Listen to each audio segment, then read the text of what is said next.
लेकिन परेशान होकर शिक्षा मित्र अब ऐलान कर रहा है कि 3 सितंबर को सांसदों के आवास घेरेंगे, 9 अक्टूबर को लखनऊ में आर पार की लड़ाई लड़ेंगे। हमारे शिक्षा मित्र संगठन की तरफ से 2 बड़े ऐलान किए गए हैं। 3 सितंबर और 9 अक्टूबर को लेकर क्या कुछ कहा गया है शिक्षा मित्र संगठन के द्वारा, आज के इस वीडियो में हम इसी अपडेट के बारे में बात करने वाले हैं। आप सभी साथी इस वीडियो को ज्यादा से ज्यादा शेयर करें ताकि ज्यादा से ज्यादा शिक्षा मित्र के पास यह वीडियो पहुंच सके। बहुत बहुत स्वागत और अभिनंदन। सीधा सुशील जी से पूछेंगे। सुशील जी, क्या तैयारी है? मैंने प्रयास किया है शुक्ला जी भी हमारे साथ रहें, और इस दौरान अगर किसी शिक्षा मित्र का कोई सवाल है तो हमें लिख सकता है, हम सुशील से सवाल पूछेंगे और सुशील कुमार जी की जिम्मेदारी है कि उसे जवाब दें। सुशील कुमार जी, क्या तैयारी है अब अगली? आज एक पोस्ट किया है शिव कुमार शुक्ला ने, उसमें लिखा है कि 3 सितंबर को सांसदों के आवास घेरेंगे और 9 अक्टूबर को आर पार की लड़ाई लड़ेंगे। जी नमस्कार महोदय, बहुत बहुत धन्यवाद आपको। आप लगातार हम शिक्षा मित्रों की आवाज को, समस्याओं को अपने चैनल के माध्यम से पूरे प्रदेश, पूरे देश में सभी लोगों के सामने रख रहे हैं, महत्वपूर्ण डिबेट करा रहे हैं। इसके लिए उत्तर प्रदेश के लाखों शिक्षा मित्रों की तरफ से आपको बहुत बहुत धन्यवाद एवं आभार। सर, उत्तर प्रदेश का शिक्षा मित्र एक ऐसा निरीह प्राणी बन गया है कि जिसके बारे में जितना कहा जाए कम है।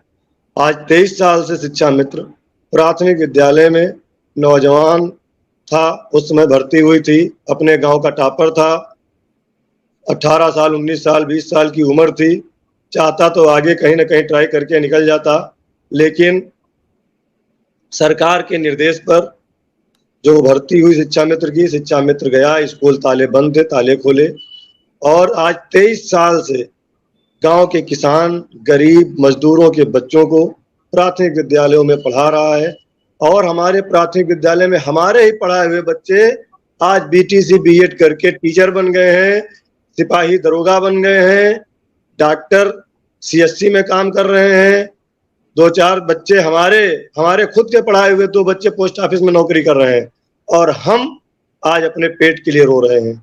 यह ऐसी विडंबना है भारत सरकार की, उत्तर प्रदेश सरकार की, हमारे देश की। मुझे कहने में कोई गुरेज नहीं है। जहां सरकार अमृत काल महोत्सव मना रही है, वहीं शिक्षा मित्र अमृत काल में विष पीने को मजबूर है। हमने लगातार सरकार से समन्वय स्थापित करने की बात की, लगातार शासन से स्थापित समन्वय करने का काम किया, लेकिन जहां जाते हैं, शासन के पास जाते हैं तो शासन के लोग कहते हैं सरकार से बात करिए, सरकार में जाते हैं तो सरकार कहती है शासन कोई निर्णय लेगा। अब दोनों लोगों के चक्कर लगा लगा के हम परेशान हो गए। लोग हमारे शिक्षा मित्र साथी प्रतिदिन कहीं ना कहीं से दुखद खबर आती है और हम मजबूर हैं।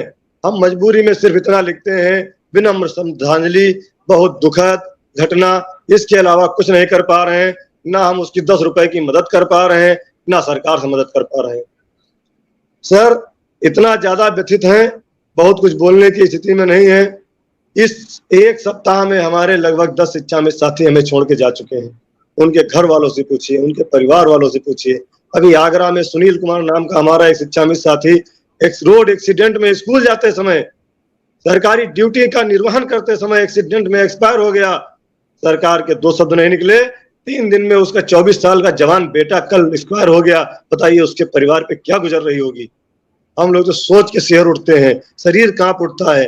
क्या इस सरकार इतनी निर्दयी हो गई है? क्या सरकार के अधिकारी इतने बेलगाम हो गए हैं कि हमको हर महीने मानदेय लेने के लिए लड़ना पड़ रहा है?